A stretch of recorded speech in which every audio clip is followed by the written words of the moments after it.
दिवाळेक आनी दसऱ्याक आमी जी फुलां घेता ती 100% फुलां ही कर्नाटक आनी महाराष्ट्रांतल्यान येतालीं. म्हळ्यार सांगपाक म्हाका खूब खोस भोगता, हे फावटी जवळपास फक्त 50%च फुलां आयलीं. 50% फुलां आमच्या गोंयकारांनी लायलीं. हें खूब अभिमानाची गजाल आसा. आमी दुसरी गजाल, हॉर्टिकल्चर कॉर्पोरेशन सदांच म्हणटाले भाजी बेळगांवच्यान हाडटा.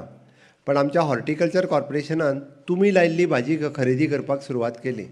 आनी सांगपाक खूब खोस भोगता तेंय बी की 40% वेजिटेबल आज हॉर्टिकल्चर कॉर्पोरेशन जी विकता पळय न्ही, ही आमी लायिल्ल्या शेतकऱ्यांची विकता.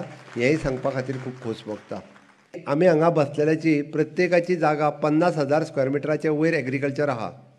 हांव सत्तरी आनी दिवचले तालुक्यान जर पळयत जाल्यार मळ्याचे मळे वेकण पडलेले आहा. मळ्याचे मळे म्हणजे 5-5, 6-6 लाख एकीच कडेन आसा. तुमी म्हणटले लायना कित्याक? आमी थंयसर लावपाक आमचे कडेन कितें उदक ना? उदकूय आसा. आमचे कडेन मॅकनायज्ड आमी सपोर्ट करिना एग्रीकल्चर, सपोर्टूय करता.